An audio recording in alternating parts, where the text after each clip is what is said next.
জানাজা বিনা কাফনে কাফন হয়ে যেতাম, আজকে আমার লাশও কেউ পেত না।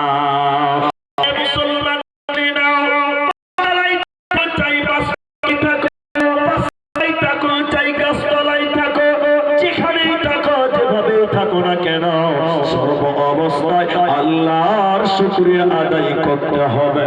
মুসলমান, তুমি না শুকরি করবে না, করবে না। আর তুমি লক্ষ্য করো, তোমার চেয়ে গরিবদের তার দিকে, তোমার চেয়ে বড় লোকদের তার দিকে তুমি তাকাবে না। কথা বুঝতে পারলেন? আমার কথা বুঝতে পারলেন? আপনার চাইতে সুখে যে আছে তার দিকে আপনি তাকাবেন না, আপনার চাইতে দুঃখে যে আছে তার দিকে তাকাবেন। এটা উপন্যাস গুলি আমরা উর্দুতে পড়েছি। কথাটা কি আছে দিকে?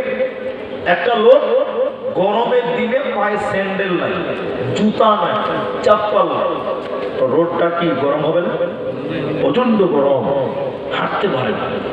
লোকটা রাস্তায় পা দিয়েছে, লোকটা এবার বলছে, আল্লাহ আল্লাহ তোমার ইনসাফ ঠিক নাই, তুমি বেইনসাফি।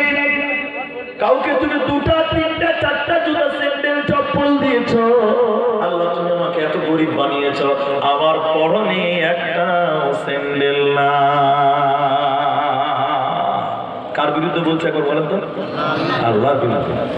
লোকটা 2-3 মিনিট 4 মিনিট হাঁটার পর সামনে একটা মানুষ, আল্লাহ তাকে দুটি পা দেয় নাই, কোমর থেকে দুটি পা নাই, এত গরমে রোদে গড়াগড়ি দিতে দিতে দিতে দিতে আগাচ্ছে, ওই লোকের দুটি পা নাই।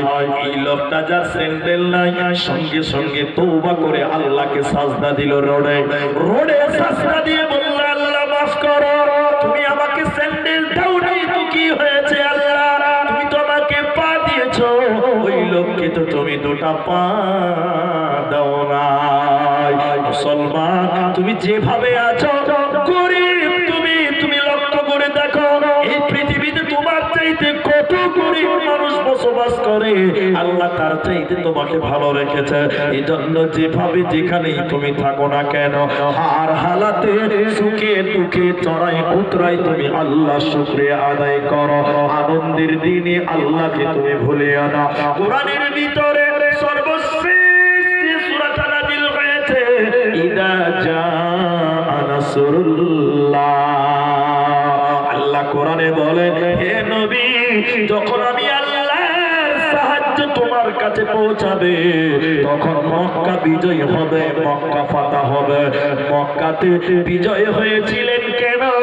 আল্লাহর সাহায্য মুসলমানদের সঙ্গে ছিল। আল্লাহ কোরআনে এরপরে বলেন, হে নবী তুমি দেখবে, আরাআইতা